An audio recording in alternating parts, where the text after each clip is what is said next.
The Christopher Ward C1 MoonPhase to me was a marvel in watchmaking. It was stunning in its design, it was classy, and I know a lot of people argue that MoonPhase are useless complications. However, when the C1 MoonPhase came out, to me, it was just breathtaking.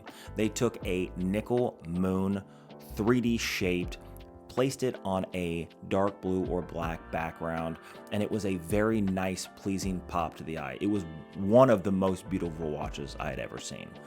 This thing was so accurate, it was accurate to 128 years for the MoonPhase if kept wound, which to me was a marvel in watchmaking at a watch under $2,000.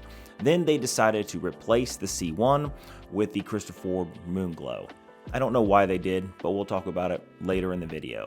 Now, if you like the Moonglow or you like the C1 MoonPhase from Christopher Ward, which is a more affordable Swiss watch company, you're going to see these on the aftermarket for over $2,000, especially the Moonglow. The Moonglow used comes in at $2,000, $2,500. So if you want to pick one up, but you don't have $2,000 to spend on a watch that you don't even know if you like, then I've always argued that homages are a good option if you want to kind of test drive the watch out. And this is what this Welly Merck is. This Welly Merck is almost a direct homage of the Christopher Ward Moonglow.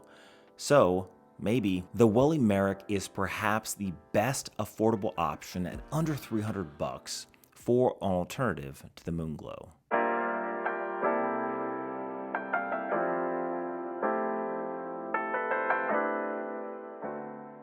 Welcome back to the channel. I'm Chase, and this is All Things Random, mostly watch reviews with some random stuff sprinkled in between. Trust me, I got the random stuff coming down the pipeline. Stay tuned, especially the dive stuff. I got so much stuff that I got to do.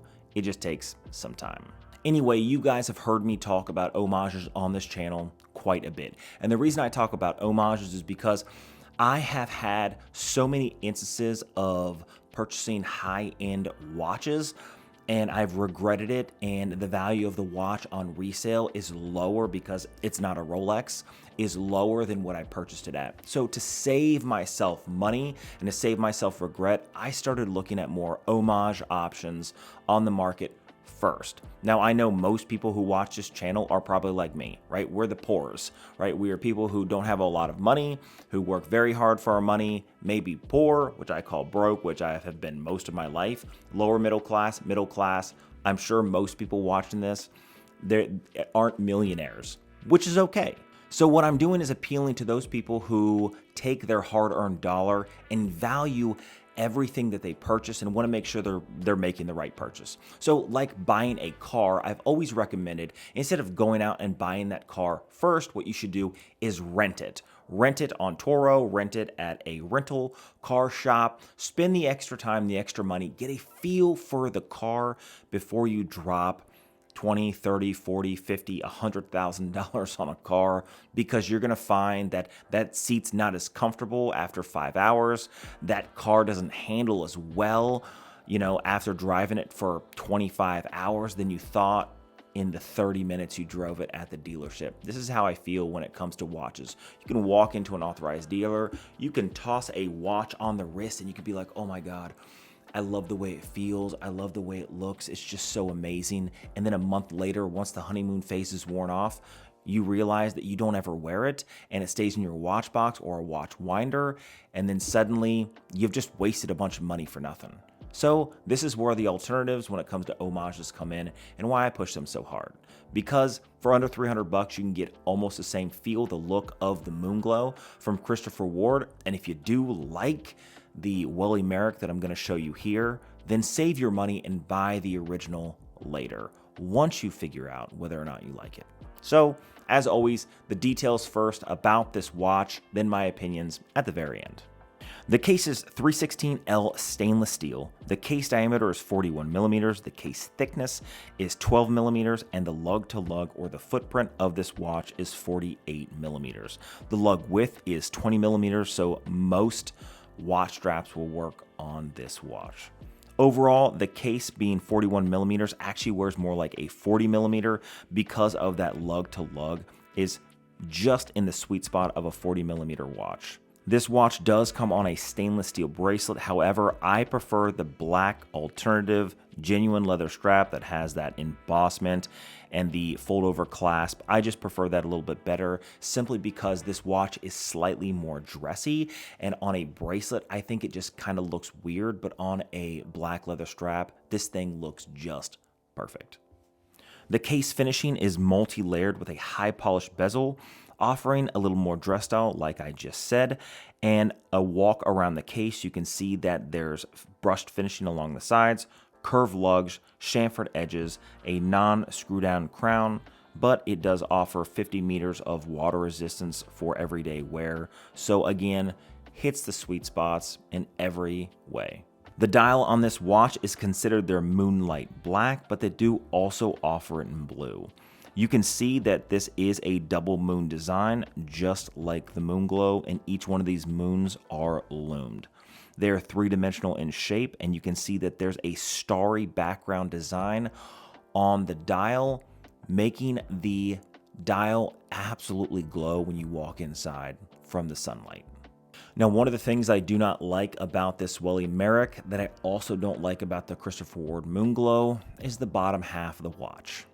You have a double moon loomed design that looks great, but the one thing I liked about the C1 as opposed to the Moonglow, the C1 didn't offer any type of loom on the watch. It offered that nickel moon that just shined, which I thought was very elegant, but the Moonglow also has a huge appeal, especially for people who like their watches to shine bright and brilliant in the darkness of the night. I understand it's a cool feature to have a loomed moon. What I don't like is the fact on the lower half of the watch, there is a semi-transparent foreground in which the moon hides behind. Now, one of the things I don't like about this is the fact that you can see the second moon behind the semi-transparent background. This could just be my own personal opinion, and why I don't really like the Moonglow as much as the C1 is because I don't want to see the hidden moon. I don't want to see that. To me, it's unpleasing to the eye. It almost seems like an afterthought, instead of just doing like a solid foreground so that moon can hide behind. I mean, I don't understand why they did it the way they did. I just think it's ugly and unappealing. Now, inside the watch is a Hangzhou 7200A modified movement. This movement offers 72 hours of power reserve, a vibration rate of 28,800 vibrations an hour, so that second hand does tick at 8 ticks a second. This is a high beat movement, and 21 joules. Now, here is one of the things that I think that Welly Merck actually took the extra step to do, a proper MoonPhase, and I could be absolutely wrong. Let me know in the comments below. But just like Christopher Ward took a module and stuck it on top of an ETA movement, I think Welly Merck took a MoonPhase module and stuck it on top of the Hangzhou 7200A movement. And here's why I think so. Now, if you look at the functionalities of the watch, you can see that, again, non-screw down crown, hand winds just fine. Then I pull the crown out to the first position and I can adjust the MoonPhase. Now you can see that it's similar to me, almost like what more affordable, like the agelesser MoonPhase has done and other affordable watches, is put the MoonPhase on a date wheel. So as the hour cycles over, then the moon kind of ticks over a little bit more. However, this doesn't do that, which is why I think they put a separate module on top. They're completely disconnected whenever we're in this functioning phase. So a first pull, I can adjust the MoonPhase, no problem. Then a second pull, and I go into the time functionality, so I can adjust the time, and I can spin it over and over and over, past the 12, past the 12, past the 12, and the moon doesn't move at all. It doesn't move at all, which means that it is a module that's separate from the actual movement itself. Then if you look through the case back, you can see there's almost a hidden depth which within the case back, where you can see the Hangzhou 7200 movement. Then it's like stepped down along the outer layer, and I think that is the module for the MoonPhase. Now, I could be completely wrong, but I don't think I am, because it all kind of makes sense to me. Now, the movement is slightly decorated, which is really good to see, especially at a price point of under $300 bucks. Now, overall, I think you're getting a hell of a deal. Here's the watch on my 7¼ inch wrist. That 41 millimeters, again with a 48 millimeter overall lug to lug. The dial does look big, but that's just because the dial is slightly big. The case diameter of 41 to me doesn't fit overly large because of that footprint of 48 millimeters. The watch strap I think is extremely comfortable. I do like the curved spring bars on the watch strap. To me, it just adds an additional detail. If you like the bracelet, get the bracelet, but I actually prefer the black strap over anything else because, again, I think this is more of a dressy watch. Now, what is my overall opinion on the watch itself? I have no complaints about this watch, even a little bit. Now, I've had this watch for about a month now, and I have had it on a watch winder, and I can verify that the MoonPhase does work. So, which is, again, why I think that they stuck a module, and there's no way to know this because there's no information out there other than the fact this is a Hanzu 7200A movement. It doesn't say anything about the MoonPhase, doesn't say how anything works. It does say that it's modified, and that's why I think the modification is a MoonPhase module on top of the Hanzu. This just, to me, tells me that these Chinese companies are just stepping up their watch game and are offering more affordable options for us normies out there when we don't have a bunch of money to spend. This thing, I think, gives you 90% of what the Christopher Ward Moonglow gives you. Is the lume as good as the Christopher Ward Moonglow? Probably not. It doesn't stick around all night long, but it does stick around for quite a bit. Also, again, the MoonPhase is kind of a useless complication, but it is beautiful in the way that it's presented here.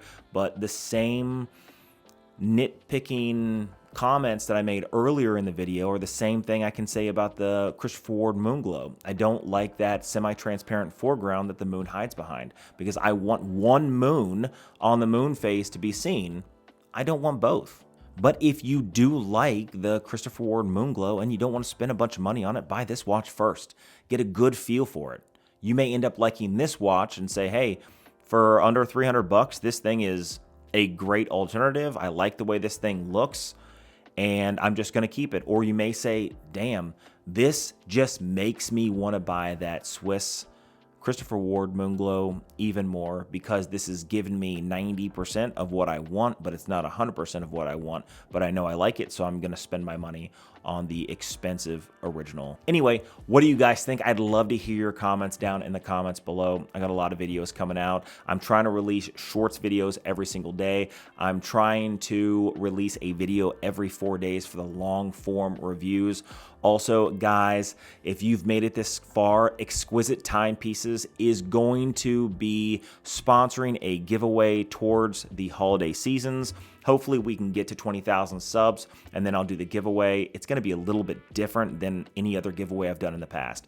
In fact, I can tell you this, that the watch is a pretty cool watch. Exquisite Time Pieces is who I bought my Ball Engineer 3 from. There is a link down below that is my affiliate link from them, so it really does help the channel. If you want to shop through their shop, go ahead and use the link down below. But the pure fact that they're willing to sponsor a video where I can give away a watch to one of you guys, what I decided to do is get on Google. I'm going to end up doing like Google Forms or however it is, and then you guys are going to fill out a form.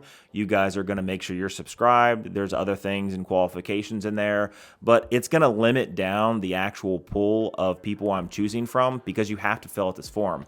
I want to know who you are. I want to know where I can send it to. I don't want some random person that will never contact me again. So you guys have a greater option of winning this watch, so make sure you're subscribed. Really does help the channel. It's free.